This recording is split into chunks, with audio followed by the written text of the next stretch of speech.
எல்லாருக்கும் வணக்கங்க. எனக்கு இப்போது மனசு ஒரு சைடு சந்தோஷமாகவும் இருக்குது, ஒரு சைடு வருத்தமாகவும் இருக்குது.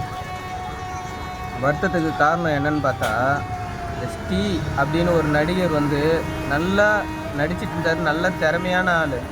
அவரை நான் எப்படி பார்த்தேன்னா, அஜித் எங்கள் அண்ணன் அஜித் ஸ்டார்டிங் கட்டத்தில் எப்படி இருந்தாரோ அதே மாதிரி முகாமிப்போம் திறமையும் இருந்தது. நல்ல கதையை சூஸ் பண்ணி நடிக்கிற மாதிரி. ஆனால் அவர் இப்போது ஒரு போதைக்கு அடிக்ட் ஆகி ஒரு தன்னை இழந்து மனநல பாதிக்கப்பட்ட மாதிரி அவர் இருக்கார். அதை நிறையா பேர் விமர்சனம் பண்ணுறாங்க. நம்மளுக்கு அவரை பார்க்கும்போது பாவமாக இருந்தது. என்னடா நல்லா வருவார்னு பார்த்தா திடீர்னு சடனாக இப்படி ஆயிடுச்சே அப்படின்றது அதை நினச்சி மனசு வருத்தமாக இருக்குது.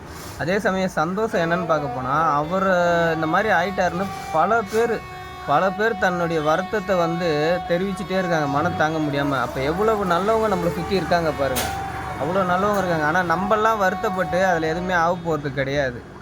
இதை பொறுப்பாக கவனிக்க வேண்டிய ஆளுங்க யாருன்னா இந்த அரசியல்வாதிங்க தான். அவங்க தான் பெட்ரோல் எப்படி பிள்ளைகளை பார்க்கணுமோ, இந்த அரசியல்வாதிங்க பொறுப்பாக இருந்து எல்லா பொதுமக்களையும் எல்லா இளைஞர்களையும் எல்லா பெண்களையும் பாதுகாக்க வேண்டியது அரசியல்வாதிகளுடைய கடமை. ஆனால் அவங்க சரியாக இல்லாததுனால தான் இந்த மாதிரி நிறையா பேர் கெட்டு போகிறாங்க அப்படின்றது என்னுடைய கருத்து. போதைப் பொருளை கண்ட்ரோல் பண்ணணும், எல்லாருக்கும் ஒரு நல்ல வழிமுறையை காட்டணும். அப்படி இல்லாததுனால தான் இன்றைக்கி நிறைய பேர் அழிஞ்சு போயிடுறாங்க.